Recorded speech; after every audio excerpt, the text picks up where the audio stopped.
is January 26, 2025. Ladies and gents, welcome back to another episode. I'm Zach, joined by Preston. Today, we have another guest with us. It's going to be Nordic. How are you guys doing today? Hello. Hey, what's going on? Thank you guys for tuning in. If we sound a little groggy, at least me and Zach, we're recording way earlier than we normally do. Thank you, Nordic, for joining us early on a Sunday morning. I hope you're doing well, and thanks for being with us again.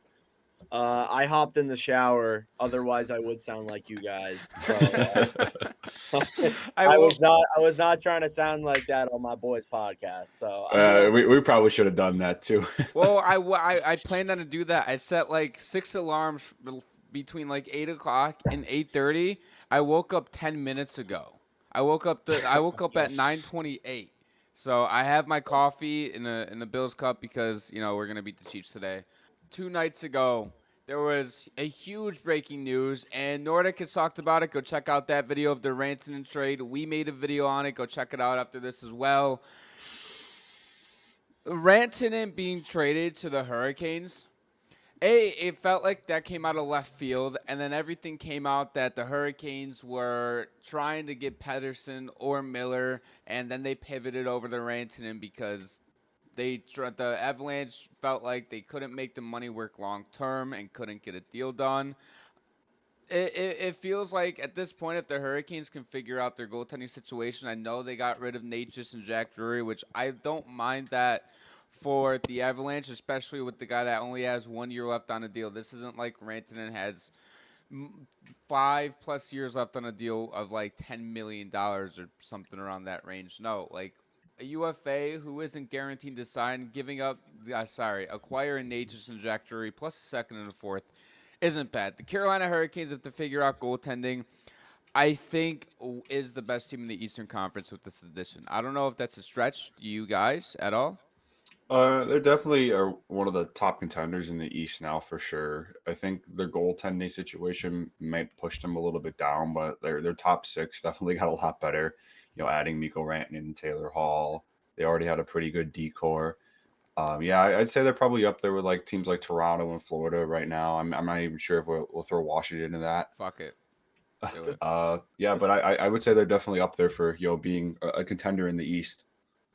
Well, it all started when Leon Draisaitl got his contract extension earlier on in September because they were close to coming to an agreement with a deal, and then Draisaitl signed his extension, and that completely changed everything. Apparently, we heard from Rantanen that they were not making like real preliminary like contract talks. Like the Avalanche weren't really all that serious after that about signing him when it was coming out that he might have wanted like $14 million.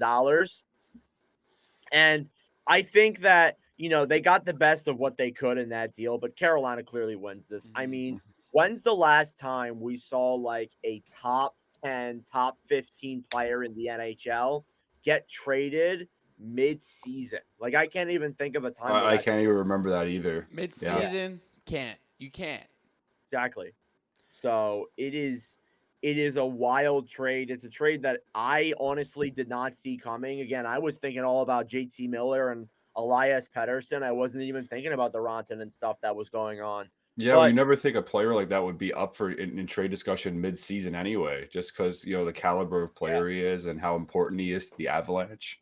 Yeah, exactly. Colorado, by this trade, and plus he said it to the Avalanche media too, if I'm not mistaken, that they're not deep enough to go win all 4 rounds, and you have to be deep to win 4 rounds. And they long term, I don't think it was in their best interest to keep Rantanen because McCarr's contract is up in a couple years too. They have 6 more years left on McKinnon's or something like that at 12.6. Yeah, I mean now that gives them flexibility to pay McCarr literally whatever he wants. Yes, and I think that's what Colorado should do because I love Rantanen. I think McCarr is more important to that team than Rantanen, and it's just strictly based off of position because you already have McKinnon up front, who is, in my opinion, the Hart favorite at the moment, or one of. If you want to throw Draisaitl in there, go for it. I think Colorado for this move. I think a lot of people hate it for Colorado.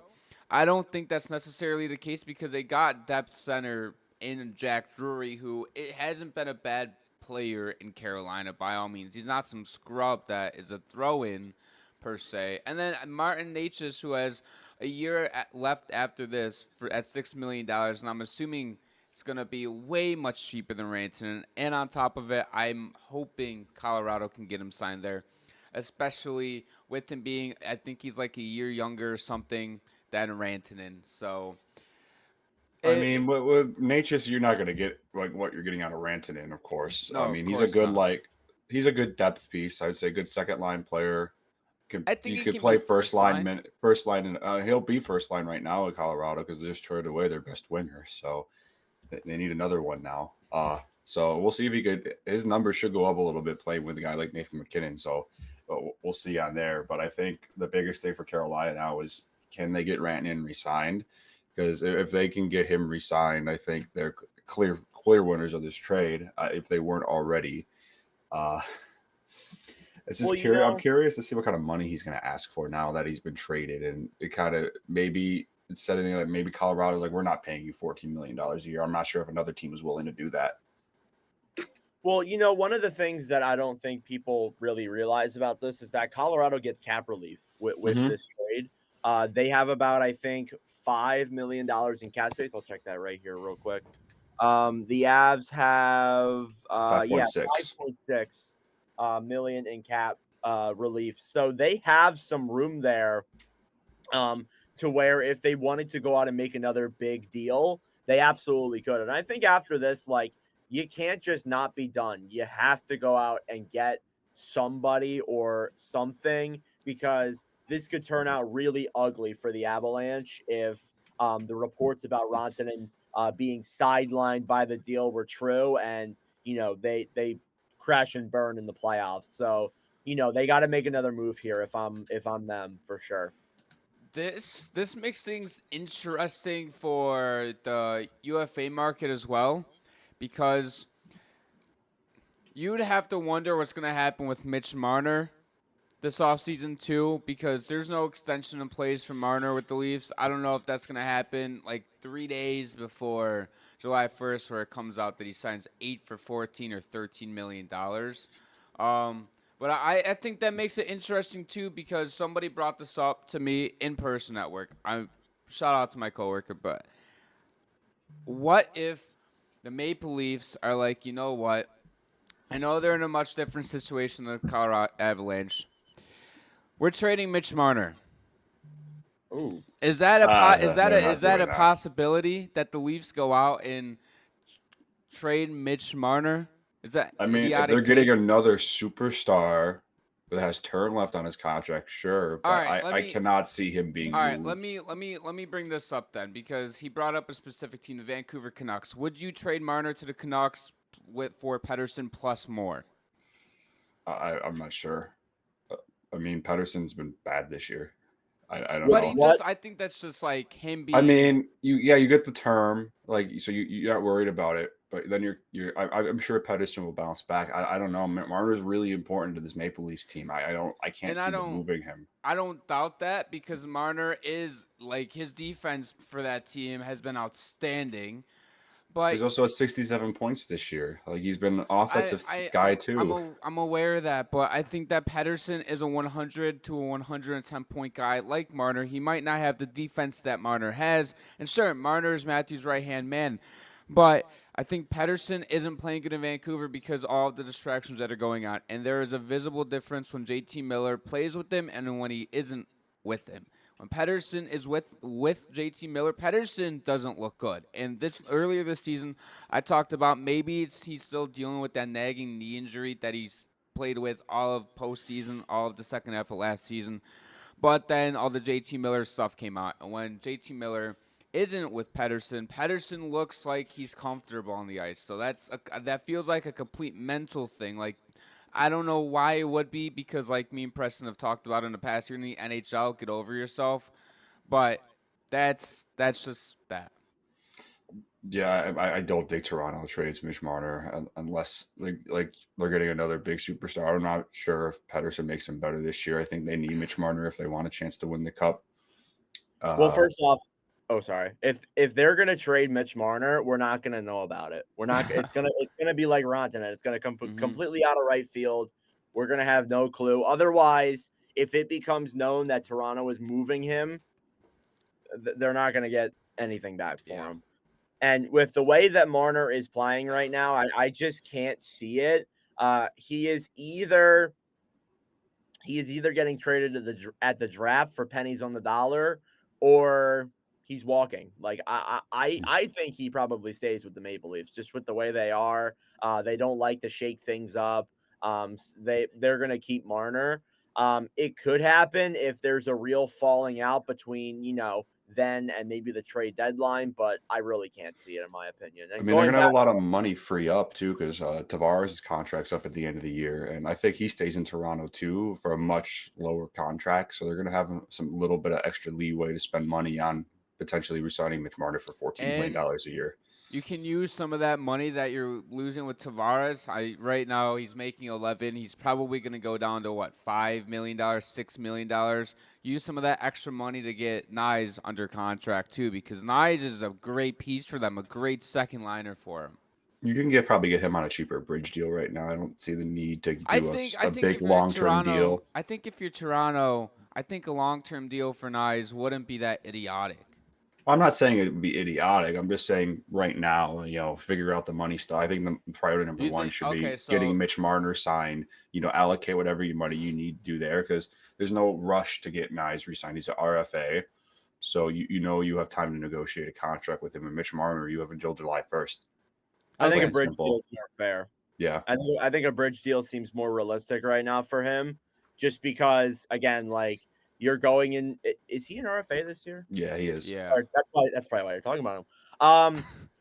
I think that with this year, they're gonna have to probably bridge him because you have so many guys coming off the book, like Mhm. Marner and Tavares and all that. You got to think about signing Stolars very soon. He might be asking for a contract. He's eligible for an extension July 1st. So again, I think that, again, they have a lot of things to look into and to worry about, but I feel like a bridge deal seems more realistic for Toronto, at least as of right now. Yeah, no, definitely. I agree. I 100% agree with you.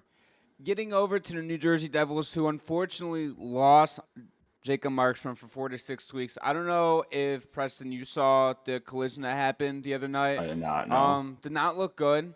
Who was it? It was Justin Brazeau, I believe, was crashing the Yeah. net, and he ended up losing an edge and fell directly legs first into Jacob Markstrom, and then Markstrom is now having I believe, sprained MCL. So this is a huge loss for New Jersey. This feels like almost if they lose Jack Hughes or Nico Hischier or Jesper Bratt or one of their important guys, because goaltending has been a huge difference for this team.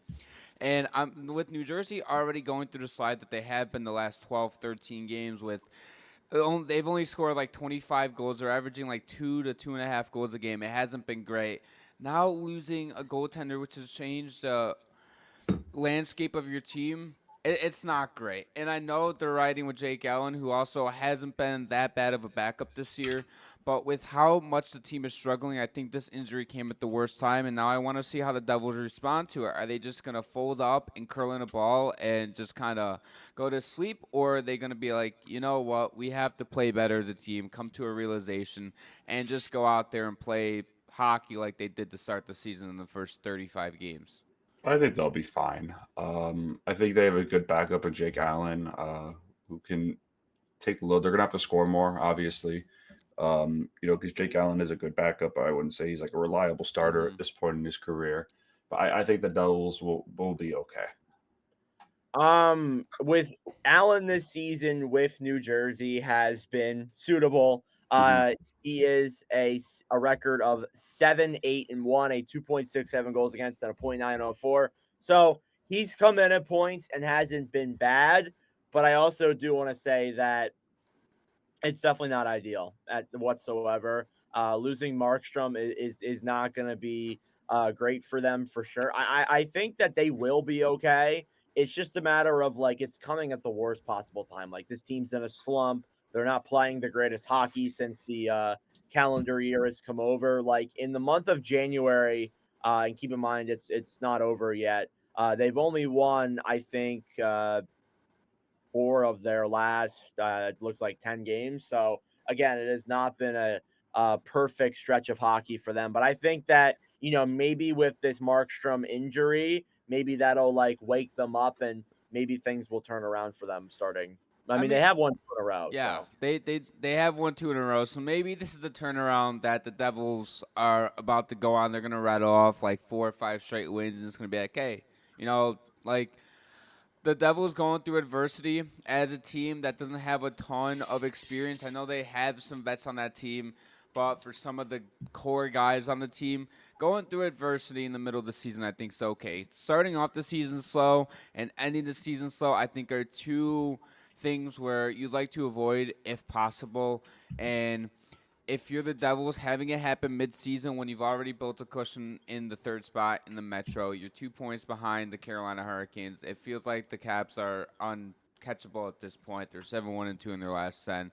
So really, the Devils, with them building a cushion with the Blue Jackets, have some room for error if they lose 3 straight, if they go on the skid that they were on. And 11 games to start the year, or since Christmas, sorry. I think they had 2 wins. I think they were 2-6-3 or something like that. So the Devils winning the last 2 games, I think, is nice. We're going to see some better play out of Jack Hughes. The Devils almost ended up losing to the Canadians last night, but they ended up pulling away, and they did find a way to win. I mean, the problem I've seen with the Devils during this tough stretch is it hasn't been goaltending or defense. Is they haven't been able to score. Like that's been their bigger issues. I remember we talked about it a couple of weeks ago. Like over a span of, they only scored about like 20 goals in like a 2 to 3 week span, and they lost. I'm not sure what the record was during that span. I don't remember, but that was the issue. I remember Jack Hughes had some comments saying we need to score more. Like I need to do better. We need to do better as a team. So I think their offensive guys are going to have to step up. I guess one silver lining about this timeline for the injuries, one of the weeks he's going to miss is going to be during that break for the Four Nations Cup. So they'll at least be able to stomach one of those weeks where they're not going to be playing anyway. So maybe it won't be as bad as we think it might be. I think they'll be okay. Yeah. I think they're going to be fine.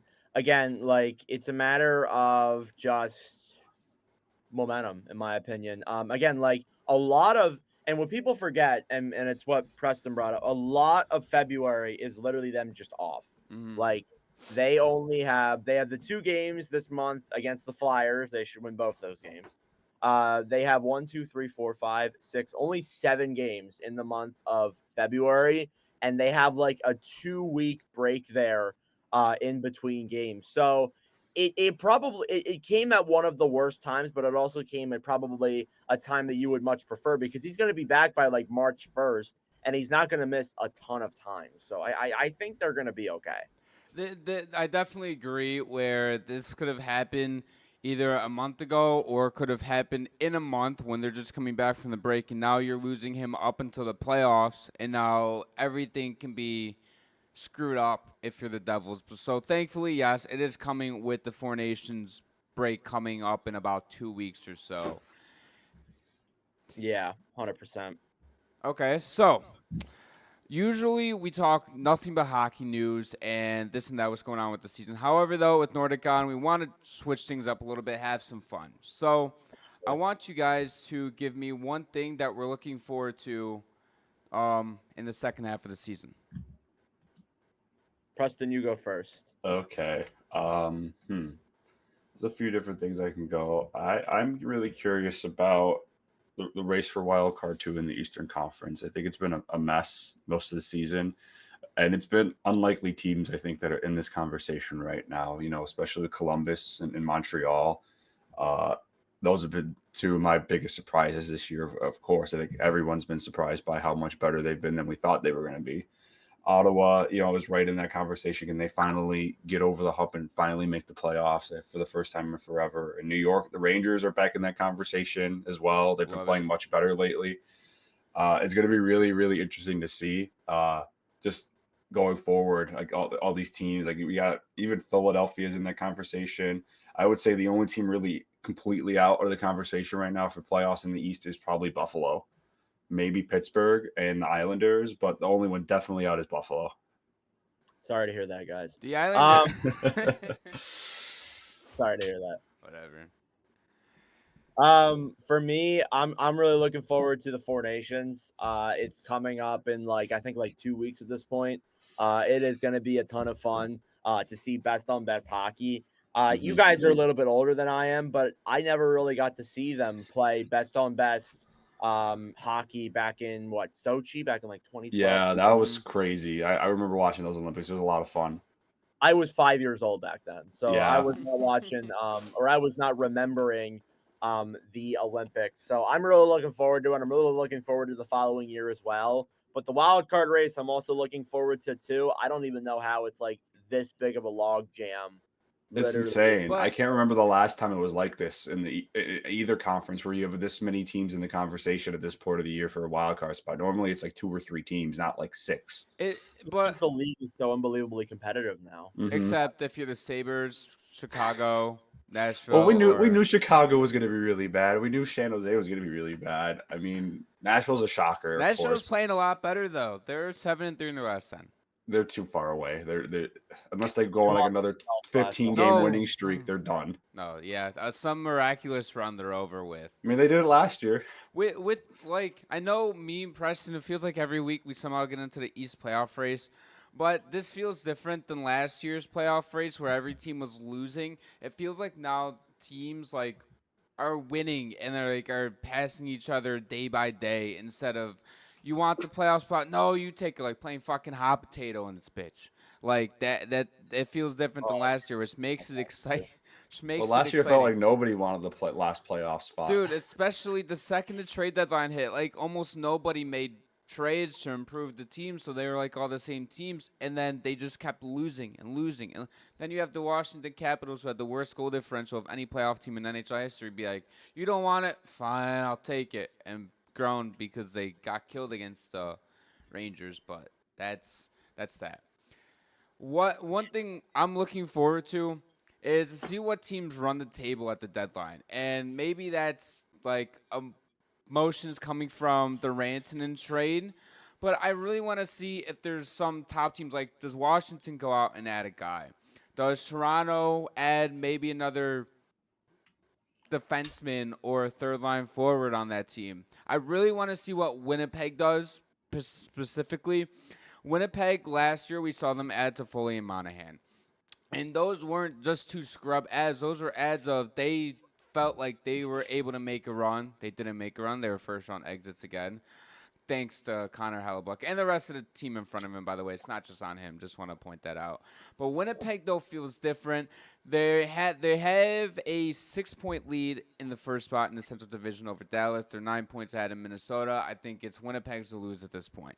Winnipeg needs to go out at the deadline, understand that Connor Hellebuck has a chance to not only win the Vezina unanimously, but also be in a hard conversation. He keeps playing like this, and they have the best goaltender in the world. Go out and add some more pieces, even if you feel like the team's okay. Do it. You don't need to make a Rantanen trade. You don't need to go out and get Pedersen or JT Miller, but go out and get a substantial guy like you made with Monahan and Toffoli, even if it's just a rental. Go to, what if, they go to Buffalo and they're like, what do you want for Jason Zucker, for example, right? What if they go to a team like Chicago or San Jose, or maybe you can do even Anaheim, and ask for one of those vets who are on a 1 or 2 year deal that's listen, they're playing well for you guys. You guys aren't going to do anything. We'll take them off your hands, whatever. Maybe even some salary retention if they have to.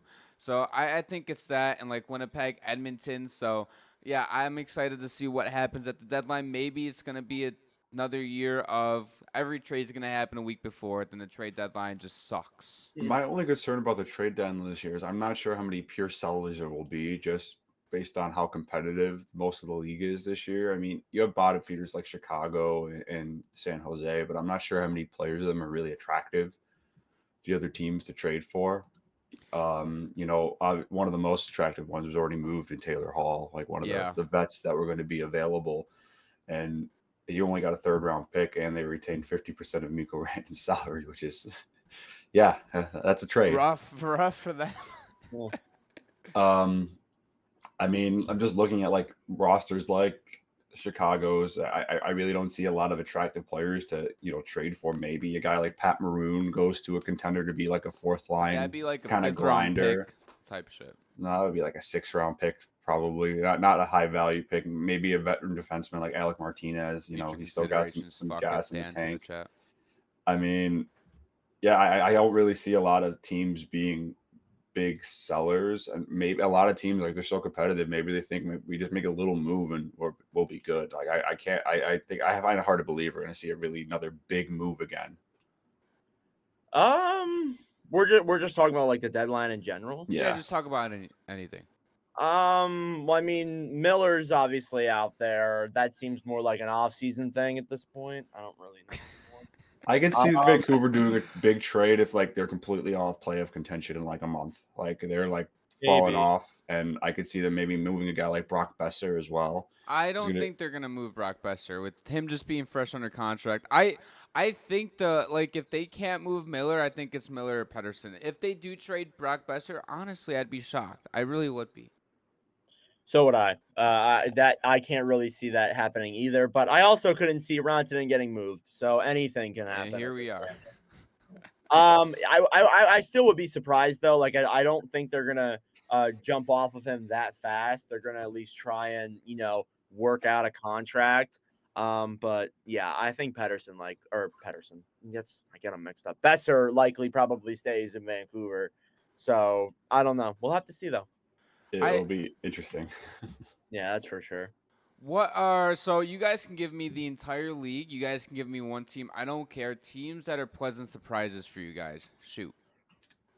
I mean, I already went over 2 of them, Columbus and Montreal. I think Columbus is the bigger team for me that's been a surprise. I thought I picked them to be last place in the league this year. I thought they were going to be horrifically bad. For real. Just kidding. They're playing great hockey. They are. They're playing as a team, which is important.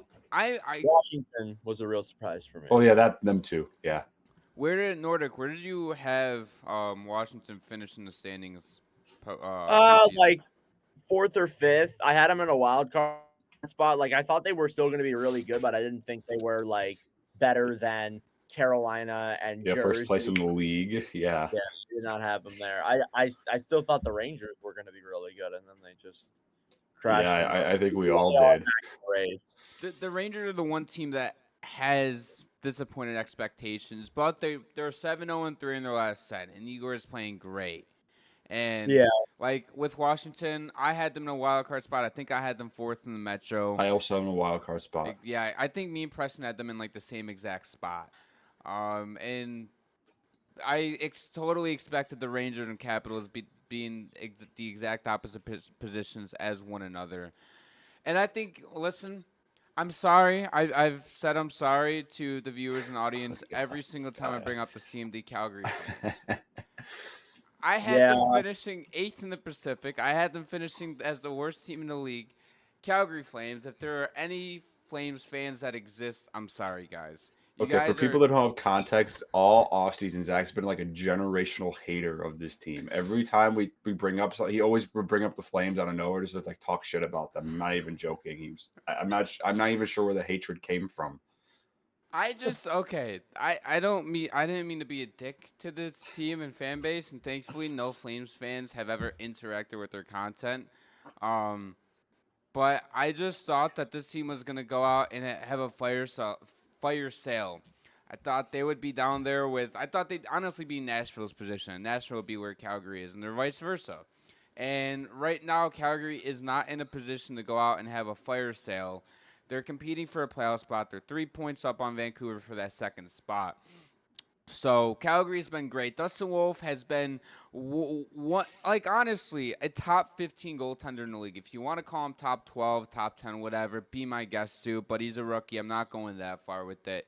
He's been great. He should be a Calder finalist. If not, he's 4th in the race right now.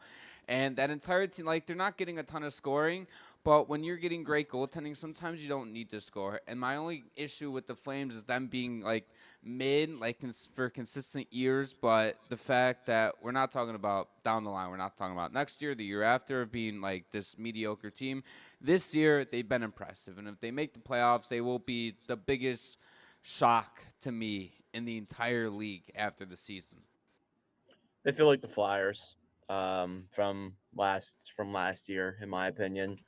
Again, like I just think that again, Wolf has been a massive part in that. Mhm. I don't think this team is a playoff team. If not for Dustin Wolf, I think Flames fans will agree with you on that.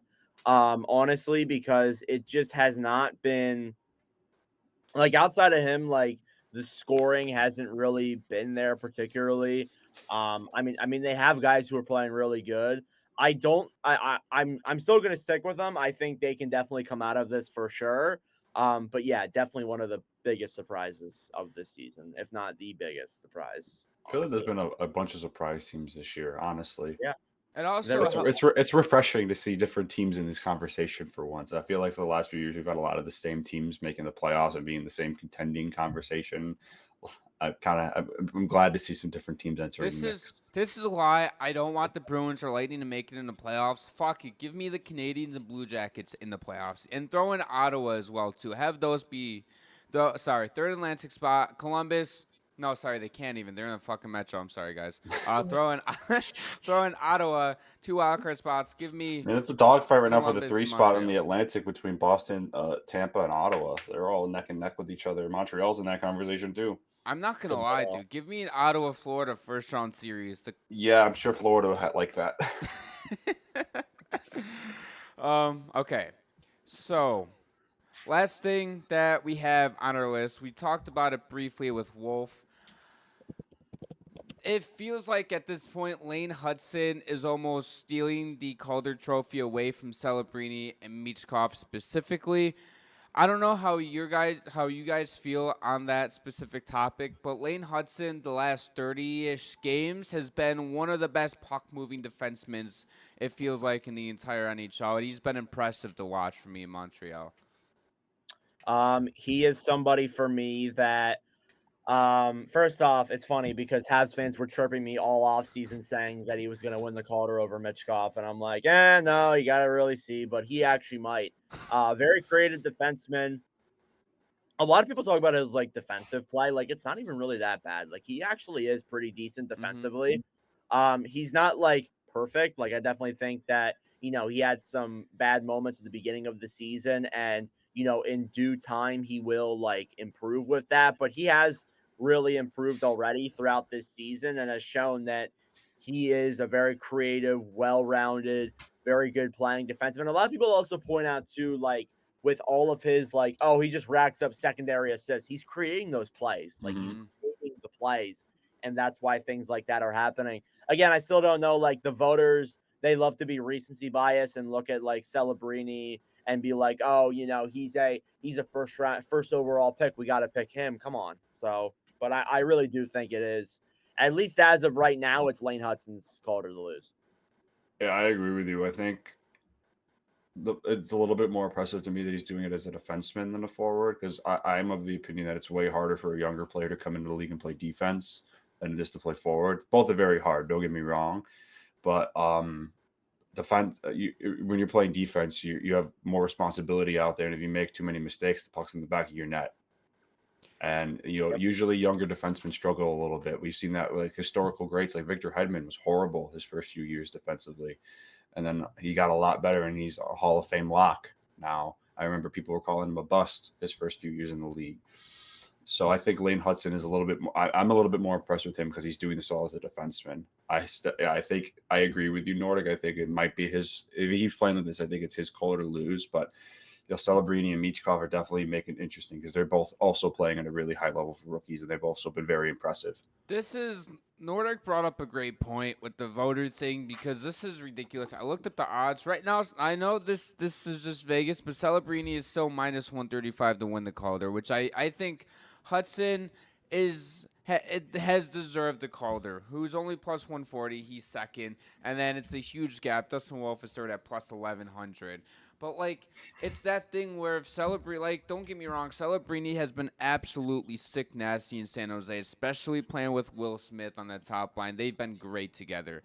But Mhm. Lane Hutson, putting up the points that he has as a defenseman, playing sound defense from time to time, back there in Montreal, basically being their number one defenseman at this point, has been impressive. And to start the season, I know a lot of people were mocking Habs fans for about Lane Hutson as like this head fake, and the people would tweet out Lane Hutson, 25 head fakes, a -2, two shots on goal, a loss, and I thought that was hilarious. Now those head fakes are killing opponents.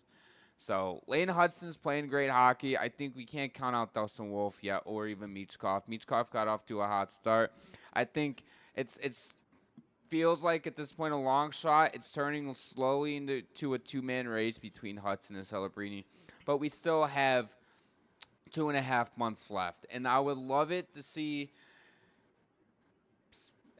Listen, I don't want to be a hater. Like, Celebrini would be the consensual #1 pick coming into the season if it wasn't Michkov. I would love to see the 3 finalists be Hudson, Michkov, and Wolf and go from there.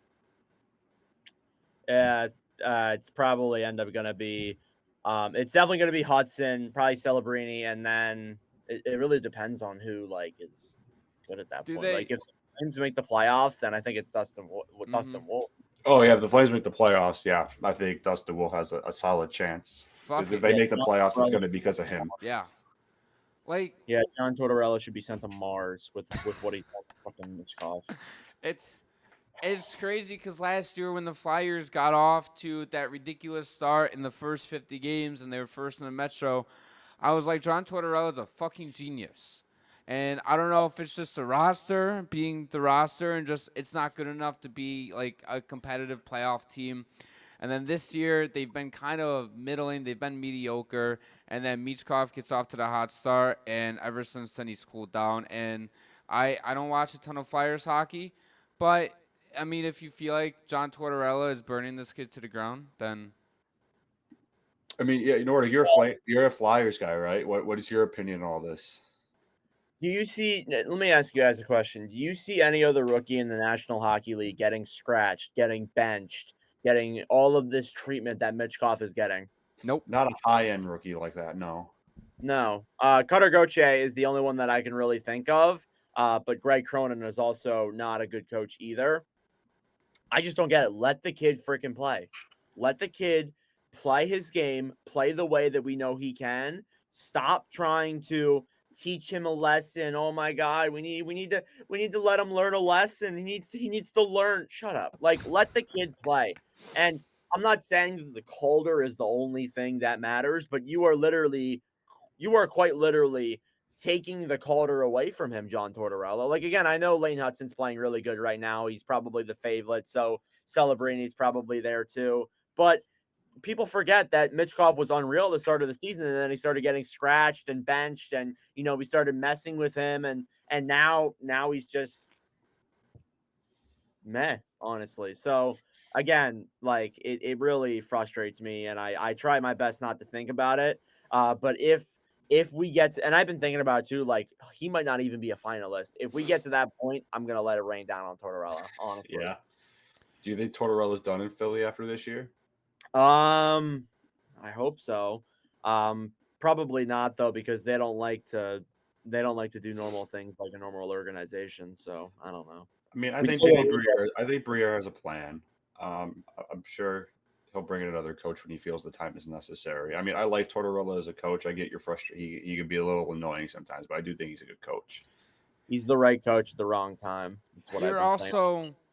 like taking you're also taking one of your top guys off the ice too when you're scratching Michkov, when you're benching him. Like benching, it Tortorella doesn't happens give a from shit. everybody. He's Like I historically know, has not give a but fuck. but it like benching happens from time to time to every player. But scratching one of your top guys, I think like even if they've had a bad 3 games, I don't think is the answer for Michkov. Guys like Michkov, you just have to let play through. And me and Preston have talked about this in episodes before where there's certain players and certain like young players that you just have to let figure it out on their own instead of taking it into your own hands. And I think Michkov is one of those young guys, and being a rookie, he just needs to play in order to get it more. And Tortorella isn't giving the kid an opportunity half the time. And like if he gets benched in the middle of the second period, so the end, like middle of the third, and like shit goes down like that, okay, whatever, it is what it is. I don't agree with taking him off the ice for an extended period of time, but you do you because you're the head coach of this damn team. Scratching him though, don't agree with one bit at all. Don't do it, please. You're taking off your best player off the ice. Well, second best. Excuse me. let the kid frickin' play. I love it. I love it. I love it. It's going to end it for today's episode. If you guys enjoyed all of our content, head down to the description, subscribe to Nordic, check out his content, as well as subscribe to us, notification bells.